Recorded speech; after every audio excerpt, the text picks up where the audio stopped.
pengaruh dari peringatan hari zakat ini apakah juga memberi satu dorongan signifikan, atau memang karena Ramadan ini memang sudah berkah gitu ya, jadi orang rajin berzakat.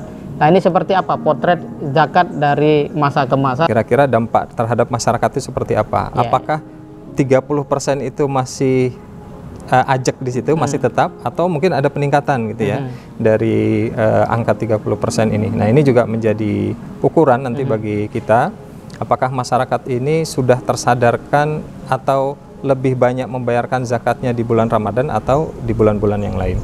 Karena memang masih banyak juga masyarakat yang sudah paham ya, yang sudah paham terkait dengan membayar zakat itu, tidak menjadikan Ramadan itu menjadi patokan membayar. Ya.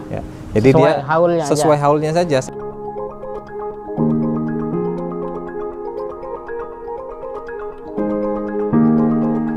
Assalamualaikum warahmatullahi wabarakatuh. Pemirsa BMH TV dimanapun berada, alhamdulillah kita kembali bertemu di channel yang cerdas menggerakkan. Terus berikan dukungan Anda untuk kebaikan kita semua dengan cara like, comment, share, dan subscribe. Pemirsa BMH TV, kita hari ini berada di momentum penting di dalam Ramadan, yaitu hari zakat yang diperingati sejak beberapa tahun lalu, tepat pada 27 Ramadan. Dan setiap 27 Ramadan itu adalah momentum kita bersama memperingati hari zakat. Mengapa perlu ada hari zakat dan apa urgensinya bagi umat Islam, serta apakah hal itu juga memberi dampak nantinya? Saya akan mengulas ini bersama dengan Ketua Pengurus BMH Pusat, yaitu Ustadz Firman. Assalamualaikum Ustadz Firman. Waalaikumsalam. Alhamdulillah. Zakat di Ramadan memang momentum paling kuat ya. Betul. Paling pesat. Apa perspektif pribadi dari seorang Ustadz Firman selaku Ketua Pengurus BMH Pusat memaknai atau membingkai hari zakat ini? Baik, terima kasih. Walaupun memang zakat itu sudah disyariatkan ya dalam sebuah rukun Islam, tapi memang masyarakat kita itu butuh penguatan lagi, ya, butuh endorse, butuh dorongan gitu ya. Makanya para penggiat zakat mencetuskan perlu adanya satu momen ya untuk memberikan daya ungkit terhadap potensi besarnya zakat, pentingnya sebuah zakat dalam kalangan umat Islam ini sebagai social fund di Islam ini sangat penting. Makanya digalakanlah itu ada namanya hari zakat. Ya, harapannya dengan mencetuskan hari zakat, masyarakat kita itu jauh lebih tersadarkan, bisa lebih terbuka bahwa selama ini yang mereka hafal dalam rukun Islam itu ada kewajiban zakat, itu memang benar-benar penting untuk bisa diimplementasikan dalam masyarakat atau dalam kehidupan kita sehari-hari. Ya, jadi memang dalam rangka untuk memperkuat ingatan masyarakat. Betul. Biar tidak lupa. Kadang karena mau siap-siap lebaran asik belanja, lupa zakat. Wah, ini berbahaya ya, terutama untuk zakat fitrah. Dan memang itu relevan dengan sebuah riset yang mengatakan bahwa orang sekarang itu agak sulit mengingat karena udah terbiasa scrolling media sosial, video-video pendek itu. Apa yang dilihat 5 menit lalu sudah lupa.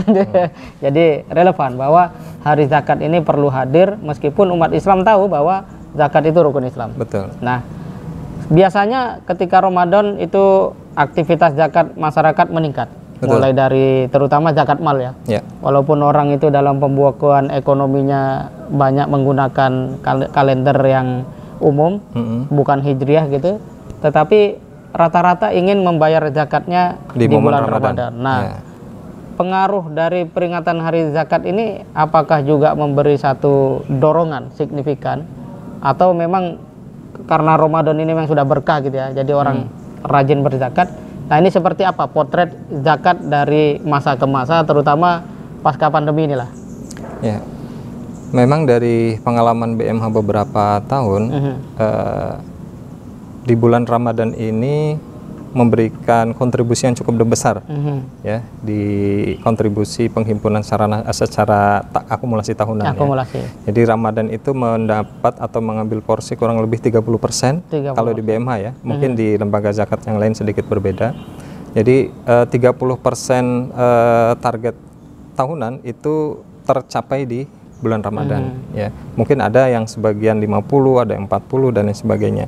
Artinya ini juga membuktikan bahwa antusiasme masyarakat memang lebih banyak di bulan Ramadan ya. Makanya mungkin ini nanti akan jadi bahan kajian kita juga ke depan nanti seperti apa. Apakah dengan dicetuskannya hari zakat ini ya setelah sekian lama ya dari sejak tahun berapa itu dulu di di era SBY itu. Di era SBY ya, sampai sekarang ini sudah 10 tahun lebih ya. Nah, kira-kira dampak terhadap masyarakat itu seperti apa? Apakah 30% itu masih ajak di situ, masih tetap, atau mungkin ada peningkatan gitu ya dari angka 30% ini. Nah, ini juga menjadi ukuran nanti bagi kita, apakah masyarakat ini sudah tersadarkan atau lebih banyak membayarkan zakatnya di bulan Ramadan atau di bulan-bulan yang lain.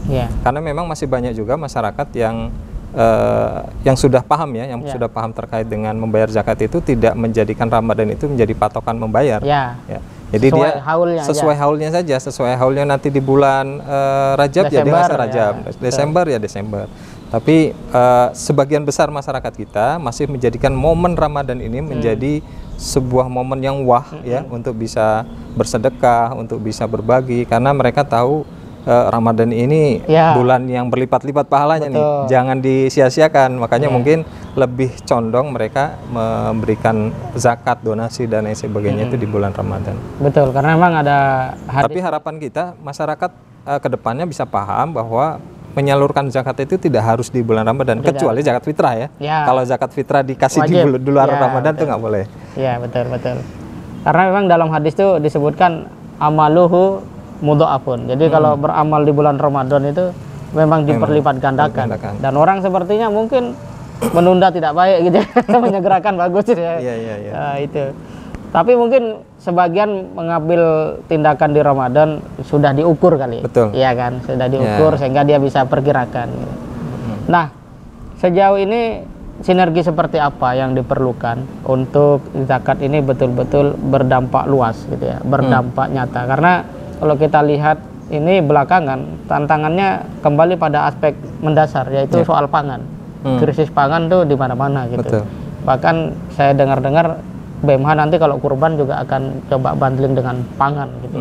Nah, sejauh mana sinergi yang menurut Ustadz Firman ini penting agar zakat ini langsung berdampak dan mengentaskan lah soal-soal seperti itu? Sesuai dengan ayat yang disampaikan di dalam Al-Quran bahwa Allah berfirman, "Khudh min amwalihim shadaqatan tutahhiruhum wa tuzakkihim biha." Artinya di sini membutuhkan sesuatu tangan yang kuat untuk bisa mengambil gitu ya.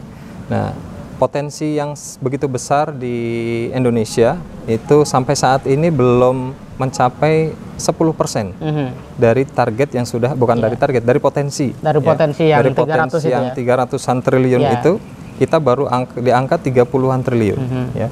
Artinya potensi itu sangat besar dan kesadaran masyarakat untuk berzakat ke lembaga dalam hal ini itu juga masih perlu ditingkatkan. Nah, peran serta pemerintah itu juga sangat besar sekali dalam hal regulasi, ya, regulasi perzakatan di negeri ini, bagaimana kaitannya dengan pendapatan masyarakat terkait dengan pajak dan lain sebagainya. Namun di sisi lain, lembaga-lembaga zakat seperti BMH juga tidak berpangku tangan ya. Menunggu begitu saja tindakan dari pemerintah, tapi kita juga terus proaktif untuk terjun ke masyarakat, memberikan hal-hal kebaikan ya kepada masyarakat. Ya, kita tahu 2-3 tahun sebelumnya pandemi itu sangat memukul sekali lembaga-lembaga filantropi di Indonesia. Karena hampir semua lembaga filantropi pada saat itu terkena dampaknya ya. Bukan hanya masyarakat ya yang terkena dampak terhadap pandemi Covid pada saat itu.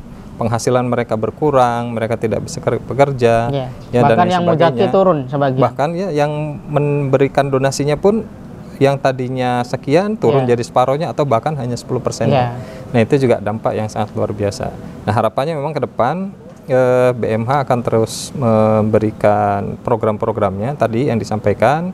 Di kurban kita akan bundling dengan support pangan kepada masyarakat pelosok. Di penyaluran di Ramadan ini juga bagaimana berkah fitrah ya, itu bisa kita distribusikan sesuai dengan penerima manfaatnya yang jelas ya. Kita filter betul-betul bahwa penerima manfaat ini masuk dalam 7 asnaf tadi ya, di luar amil ya. Demikian bagaimana? Luar biasa. Dan memang saya lihat gerakan penyaluran zakat fitrah melalui program berkah fitrah itu sedang masif hari ini.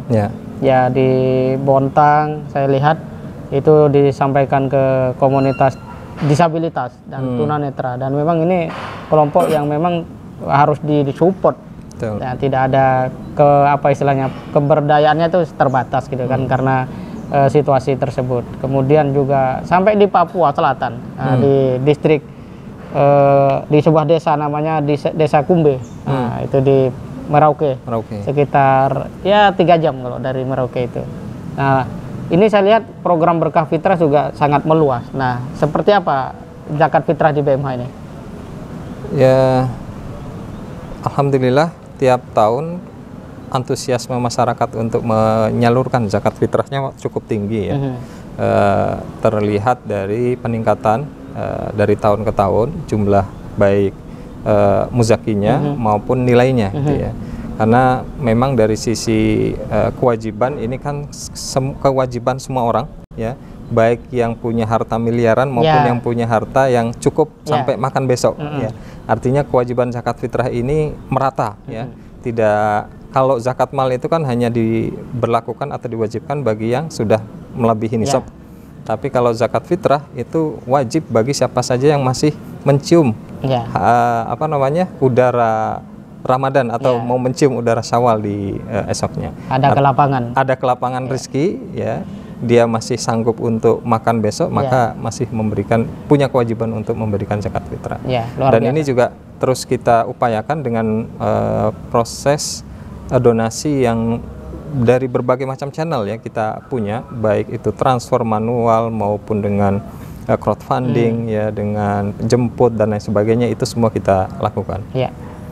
Pemirsa BMH TV, kami ini sedang berada di Masjid Ummul Qura, satu tempat yang baru saja proses renovasi berjalan, belum 100% tapi sudah digunakan iktikaf. Dan tentu ini juga sebagiannya adalah bagaimana dana zakat itu berkontribusi, karena saya lihat langsung dulu ada Bunda Aisyah itu zakat mal ke sini untuk pembangunan masjid. Jadi kalau di BMH zakat itu disalurkan melalui program apa aja, Tad? Karena kalau ke masjid sepertinya orang sangat tertarik itu kan, zakat yang kemudian digunakan untuk masjid, dan masjid ini luar biasa akan melahirkan dai nanti ya, karena di sini tempat sentralisasi pembelajaran calon dai dari STIE Hidayatullah, termasuk ada anak-anak SMA yang juga disiapkan untuk bisa kuliah gitu kan, dan seterusnya.